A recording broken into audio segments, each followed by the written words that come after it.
नमस्कार दोस्तों, आज हम अपना नया अध्याय शुरू करने जा रहे हैं जिसका नाम है रसायन विज्ञान की कुछ मूल अवधारणाएं का भाग 7। तो चलिए देखते हैं कि हम इस वीडियो में क्या पढ़ने वाले हैं। हम मूलानुपाती सूत्र के बारे में जानेंगे, हम आणविक सूत्र के बारे में भी जानेंगे। तो चलिए शुरू करते हैं परिचय से। एक रासायनिक प्रतिक्रिया में कई तत्व एक दूसरे में मिलकर यौगिक बनाते हैं। जैसे स्क्रीन पे दिया गया पिक्चर एक रासायनिक प्रतिक्रिया है जिसमें A और B अभिकारक हैं और यह एक तत्व है। यह तत्व आपस में मिलकर AB बनाते हैं जो कि यौगिक है। रसायन में काफी सारी प्रतिक्रियाएं होती है जिसमें काफी तरीके के यौगिक बनते हैं। इन यौगिक को परिभाषित करने के लिए हम रासायनिक सूत्र का उपयोग करते हैं। आइए अब अगली स्लाइड में हम रासायनिक सूत्र के बारे में जानेंगे। रासायनिक सूत्र यानी केमिकल फॉर्मूला किसी रासायनिक यौगिक को इस प्रकार निरूपित करता है जिससे पता चलता है कि वह यौगिक किन किन तत्वों के कितने कितने परमाणुओं से मिलकर बनता है।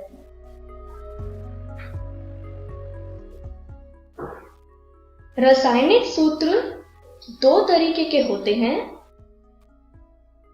एक होता है मूलानुपाती सूत्र यानी एम्पिरिकल फॉर्मूला और दूसरा होता है आणविक सूत्र यानी मॉलिक्यूलर फॉर्मूला। इन दोनों सूत्र को आज हम इस वीडियो में जानेंगे। तो चलिए शुरू करते हैं अपने पहले विषय से जो है मूलानुपाती सूत्र यानी एम्पिरिकल फॉर्मूला। मूलानुपाती सूत्र यानी एम्पिरिकल फॉर्मूला किसी यौगिक में उपस्थित विभिन्न परमाणुओं के सरलतम पूर्ण संख्या अनुपात को व्यक्त करता है। आइए इसे एक उदाहरण से समझें। ग्लूकोज जिसका सूत्र होता है C6H12O6, एसिटिक अम्ल यानी एसिटिक एसिड का सूत्र होता है C2H4O2। इन दोनों यौगिक का मूलानुपाती सूत्र यानी एम्पिरिकल फॉर्मूला होता है CH2O, क्योंकि यह यौगिक में सरलतम अनुपात को व्यक्त करता है। इसे और अच्छे से समझने के लिए हम एक प्रश्न को सुलझाते हैं। स्क्रीन पर एक प्रश्न दिया हुआ है। इस प्रश्न की मदद से हम मूलानुपाती सूत्र और आणविक सूत्र को समझेंगे। इस प्रश्न के मुताबिक हमें एक यौगिक दिया है जिसका मोलर द्रव्यमान 98.96 ग्राम दिया है और इस यौगिक में जितने भी तत्व हैं उन सब का द्रव्यमान प्रतिशत दिया हुआ है। ऐसे प्रश्नों को सुलझाने के लिए हमें कुछ चरणों की आवश्यकता होती है। आइए अब हम एक एक करके इन चरणों को जानें। स्टेप 1 या चरण 1 के मुताबिक द्रव्यमान प्रतिशत को ग्राम में परिवर्तित किया जाता है। हम इस यौगिक को एक 100 ग्राम के यौगिक मानते हैं क्योंकि प्रतिशत को भी हम 100 के हिसाब से ही लेते हैं। तो इन तत्वों का द्रव्यमान आएगा, जैसे हाइड्रोजन का द्रव्यमान होगा 4.07 ग्राम क्योंकि इसका द्रव्यमान प्रतिशत 4.07% है। उसी तरीके से कार्बन का द्रव्यमान 24.27 ग्राम होगा क्योंकि इसका द्रव्यमान प्रतिशत 24.27% था। और क्लोरीन का भी द्रव्यमान आएगा 71.65 ग्राम क्योंकि इसका द्रव्यमान प्रतिशत 71.65% दिया था। स्टेप 2 या चरण 2 के मुताबिक प्रत्येक तत्वों को मोलों की संख्या में परिवर्तित करना। जैसा हमने पिछली वीडियो में जाना था, मोलों की संख्या ज्ञात करने के लिए हम एक फॉर्मूला का उपयोग करते हैं जो आप स्क्रीन पर देख पा रहे हैं, यानी मोलों की संख्या बराबर दिया हुआ द्रव्यमान और उसको मोलर द्रव्यमान से भाग करेंगे। इस फॉर्मूले को हम सभी तत्वों के मोलों को निकालने के लिए यूज करेंगे। जैसे हाइड्रोजन की मोलों की संख्या को निकालने के लिए 4.07 ग्राम को 1.008 ग्राम से भाग करेंगे, तो आंसर आएगा 4.04 मोल, जो कि हाइड्रोजन के मोलों की संख्या है।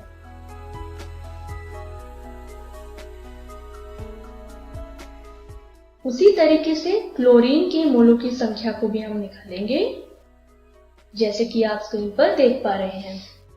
71.65 ग्राम को 35.453 ग्राम पर मोल से भाग करेंगे, तो आंसर आएगा 2.021 मोल, जो कि क्लोरीन के मोलों की संख्या है।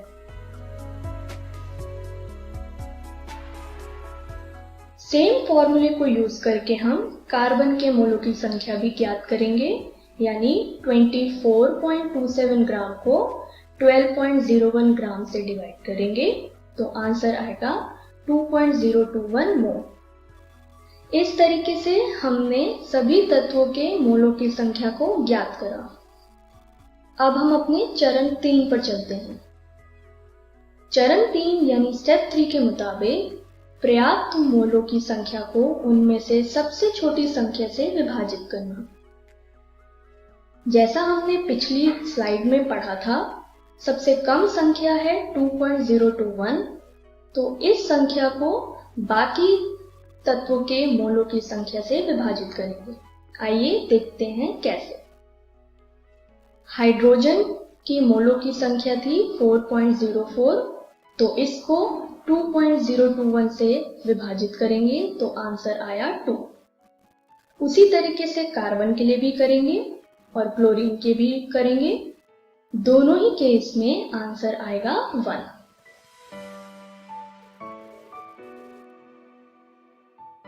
तो अब हम अपने चरण 4 पे चलते हैं, जिसके मुताबिक मूलानुपाती सूत्र को निकालना। पिछली स्लाइड में जो संख्या आई उसको हमने अनुपात के रूप में लिखा, यानी C/H/Cl आया 1:2:1। इस अनुपात के हिसाब से हमने जब इस सूत्र को लिखा तो आंसर आया CH2Cl। यह मूलानुपाती सूत्र है, यानी एम्पिरिकल फॉर्मूला है। इस तरीके से हमने दिए हुए प्रश्न का भाग 1 को सुलझाया।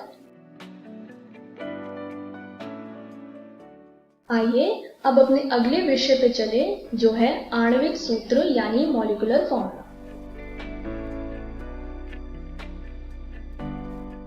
आणविक सूत्र यानी मॉलिक्यूलर फॉर्मूला किसी यौगिक का वह सूत्र है जो उसके अणु में उपस्थित तत्वों के परमाणुओं की वास्तविक संख्या को व्यक्त करता है।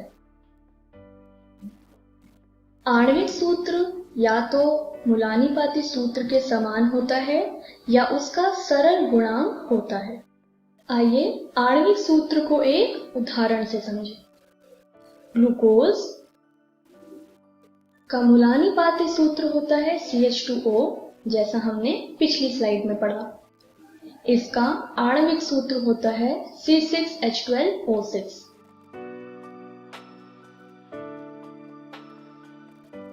उसी तरीके से एसिटिक अम्ल यानी एसिटिक एसिड का मूलानुपाती सूत्र होता है CH2O और इसका आणविक सूत्र होता है C2H4O2।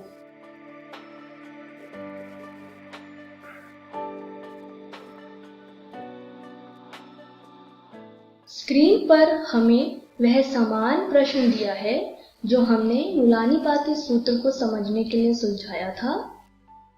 आणविक सूत्र को अच्छे से समझने के लिए आइए इसका भाग 2 सुलझाएं। जैसा हमने चरण 4 में देखा था, दिए गए यौगिक का मुलानीपात्री सूत्र आया था CH2Cl। इस मुलानीपाती सूत्र का उपयोग अब हम आणविक सूत्र को निकालने के लिए करेंगे। आइए आणविक सूत्र को निकालने के लिए चरण 5 पर चलते हैं। चरण 5 के मुताबिक मुलानीपाती सूत्र द्रव्यमान निकालना। जैसा हमने पिछली वीडियोस में पढ़ा था, किसी सूत्र का द्रव्यमान कैसे निकाला जाता है, जैसा कि आप स्क्रीन पर देख पा रहे हैं। तो आंसर आया 49.48 ग्राम, जो कि दिए गए यौगिक का मुलानीपाती सूत्र द्रव्यमान है। अब हम चलते हैं अपने चरण 6 पर, यानी स्टेप 6 पर। चरण 6 के मुताबिक मोलर द्रव्यमान को मुलानीपाती सूत्र द्रव्यमान से विभाजित करना। जैसा कि आप स्क्रीन पर देख पा रहे हैं, इस संख्या को हमने n से लिखा है। जैसा कि हमें मोलर द्रव्यमान दिया था 98.96 ग्राम, इसको हमने 49.98 ग्राम से विभाजित किया, जो कि मुलानीपाती सूत्र द्रव्यमान है, जैसा हमने पिछली स्लाइड्स में देखा। तो आंसर आया 2। चलिए अब अपने चरण 7 पे चलते हैं। चरण 7 के मुताबिक यौगिक के मुलानीपाती सूत्र को n से गुणा करना। जैसा हमने भाग 1 में सॉल्व किया था, हमारा मुलानीपाती सूत्र आया था CH2Cl। इसको 2 से गुणा करके हमारा आणविक सूत्र आया, जो है C2H4Cl2। इस तरीके से हमने आणविक सूत्र के बारे में जाना। तो हमारे प्रश्न जो हमने पहली स्लाइड्स में देखा था, उसके मुताबिक मुलानीपाती सूत्रक आया CH2Cl और आणविक सूत्र आया C2H4Cl2। इस तरीके से हमने आणविक सूत्र और मुलानीपाती सूत्र के बारे में पढ़ा। तो आइए देखते हैं कि हमने इस वीडियो में क्या सीखा। हमने मुलानीपाती सूत्रक के बारे में जाना, हमने आणविक सूत्र के बारे में भी जाना। तो चलिए देखते हैं कि हम अगली वीडियो में क्या पढ़ने वाले हैं। हम सीमांत अभिकर्मक यानी लिमिटिंग रिएजेंट के बारे में पढ़ेंगे। हम सांद्रता की मात्रात्मक व्युत्पत्ति के बारे में भी पढ़ेंगे। Thank you.